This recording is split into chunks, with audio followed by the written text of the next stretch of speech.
द्राक्ष बागायतदार बंधूंनो, आता आपण या प्लॉटमध्ये आलेलो आहोत की या प्लॉटची सबकेन झाली, सुपर सबकेन झाली आणि आता ही जी मुलं ही शेंडाबाळीचं काम करत आहेत.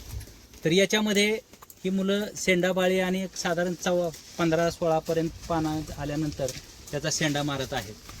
तर याच्यामध्ये जी काय दाट काडी झालेली आहे ती पण काढत आहेत आणि जे काय काडी पाहिजे तशीच चांगल्या जाडीची या पद्धतीच्या काड्या राहिलेल्या आहेत.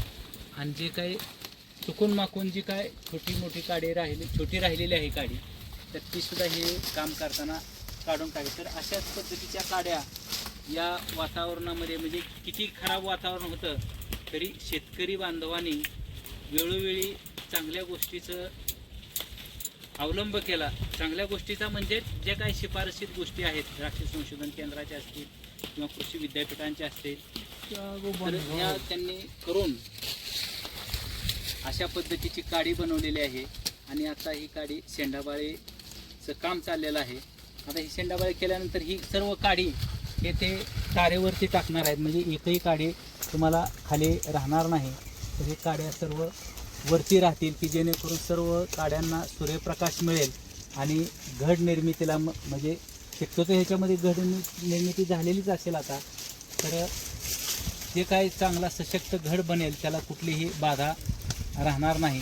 आता मित्र हो बघा, एवढा पाऊस पडला, एवढा चिखल होता, तरी शेतकऱ्यांनी कोणताही रोग आपल्या बागेवरती येऊन दिलेला नाही आणि चांगल्याच पद्धतीची काडी बनवलेली आहे. आता याच्यामध्ये फक्त जे काय पुढे नवीन फुटी असतील, कुठं हे असतील, हे फक्त आपलं हे काढायचं काम आणि शेंडाबाळी करायचं काम चालू आहे. आणि काडी ही चांगल्याच पद्धतीनं बनलेली आहे.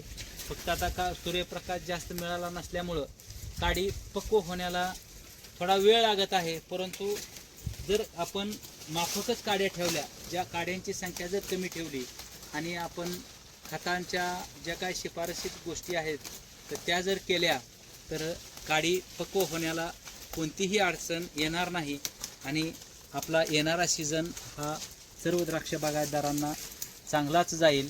आणि घड निर्मिती, सशक्त घड हे अशाच पद्धतीची जर बाग राहिली तर येणाऱ्या सीझनमध्ये चांगल्याच क्वालिटीचे घड येतील आणि येणारा सीझन हा आपल्या द्राक्ष बागायतदारांसाठी आशादायक ठरेल असं मला मनोमन वाटतं.